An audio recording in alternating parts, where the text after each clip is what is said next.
Delhi NCR में इन दिनों प्रदूषण कहर बरपा रहा है।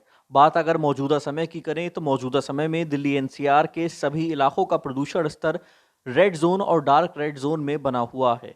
प्रदूषण का ये स्तर लोगों के लिए एक नई तरह की प्रदूषण का ये स्तर लोगों के लिए कई प्रकार की स्वास्थ्य संबंधित समस्याएं उत्पन्न कर रहा है। इस वक्त मैं गाजियाबाद के हर्ष एएनटी हॉस्पिटल में मौजूद हूं और मेरे साथ वरिष्ठ सर्जन प्रोफेसर डॉक्टर बीपी त्यागी मौजूद हैं बातचीत के लिए। सर, मौजूदा जो स्थिति है प्रदूषण की, किस तरह से उसको आप देखते हैं? जो अभी प्रदूषण हुआ है वो 3 दिन पहले तो दीपावली की आतिशबाजी से हुआ था, हवा के चलते वो छट गया है।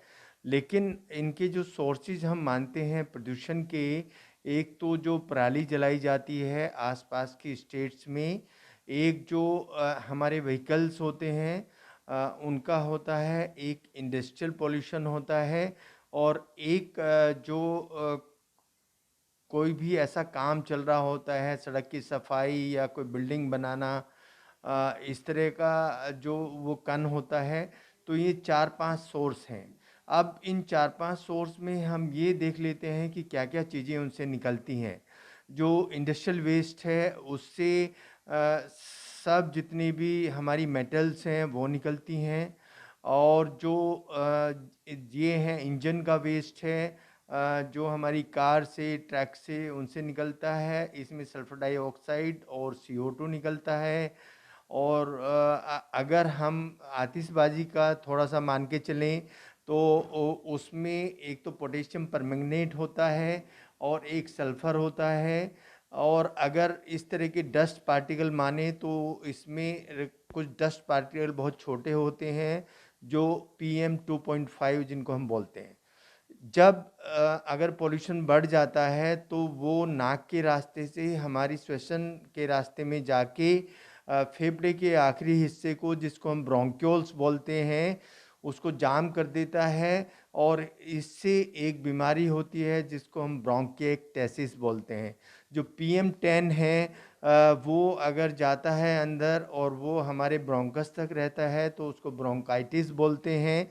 और जो एलर्जी वाली जितनी भी समस्याएं इसकी वजह से होती हैं वो धीमे धीमे एस्थमा में कन्वर्ट होने लगती हैं। जितने भी मैंने हैवी मेटल्स बताए हैं या जो पोटेशियम की चीज़ें बताई हैं, उनसे एक इरिटेशन बनी रहती है परमानेंट। और जो परमानेंट इरिटेशन बनती है उससे हर तरह का कैंसर बन सकता है अगर वो लंबे समय तक है। तो ये कैंसर नाक का भी हो सकता है, ये कैंसर साइनस का भी हो सकता है, ये कैंसर स्किन का भी हो सकता है, ये कैंसर फेफड़े का भी हो सकता है। सबसे बड़ी बात ये है कि अगर हम एक सिगरेट पीते हैं तो एक सिगरेट पीने से हमारी 11 मिनट लाइफ कम होती है। और अगर हम अ, 5 मिनट इस पॉल्यूशन में रहते हैं तो 20 सिगरेट के बराबर हमारे शरीर में धुआं जाता है। अब आप काउंट कर सकते हैं कि हमें 48 घंटे इस पॉल्यूशन में रहना है और कितने हम सिगरेट का धुआं अंदर ले जाएंगे, कितनी हमारी लाइफ कम होगी। तो ये सब बहुत ही डेंजरस है। और इसको बचने का एक ही कारण है कि हम मास्क पहने, और मास्क भी डबल मास्क पहने, कपड़े का पहने, गीला करके पहने, उसको बार बार साफ करते रहें।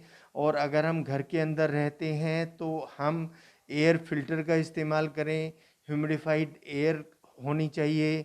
और अगर कोई ऐसे एलर्जिक या एस्थमेटिक पेशेंट हमारे घर में रहते हैं तो स्टैंड बाई ऑक्सीजन सिलेंडर उस परिवार को घर में रखना चाहिए। जी। सर, मौजूदा अगर प्रदूषण की स्थिति की हम बात करें तो सबसे ज़्यादा कौन सा एज ग्रुप है जिसको ये टारगेट कर रहा है? जो एज ग्रुप है इसमें सबसे ज़्यादा वो स्कूल गोइंग चिल्ड्रंस हैं, और जो ऑफिस में जाने वाले लोग हैं अप टू 60 इयर्स, जो रिटायर्ड लोग हैं वो घर पे रह सकते हैं। उनको इससे कोई परेशानी ज़्यादा नहीं होगी, फ़िल्टर का इस्तेमाल कर सकते हैं। लेकिन जो स्कूल गोइंग बच्चे हैं और जो ऑफिस गोइंग हमारे साथी हैं, बहनें हैं, उनको तो जाना ही है बाहर, ऑफिस जाना है, या तो ऑफिस में उनको फ़िल्टर मिले या सब सुविधाएं मिले, वो सब लोग इससे एक्सपोज्ड हो सकते हैं। और ऐसे लोग जो ऑलरेडी फेफड़े उनके कंप्रोमाइज्ड हैं कोविड की वजह से, तो उनको सांस की बीमारियां ज़्यादा हो सकती हैं। जी।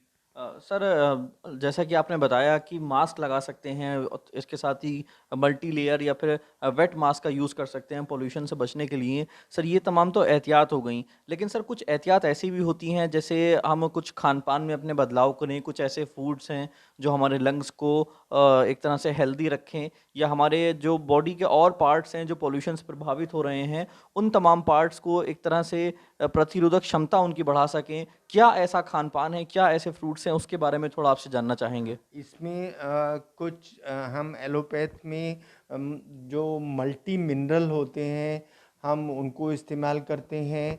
और आयुर्वेद की तरफ जाएं या सिंपल खान पान की तरफ जाएं तो दूध में हम हल्दी ले सकते हैं, और पानी अगर हम पी रहे हैं तो उसमें हम इस तरह की चीज़ें डाल सकते हैं, जैसे उसमें नींबू हम डाल दें, या उसमें पुदीना डाल दें, या उसमें अदरक डाल दें।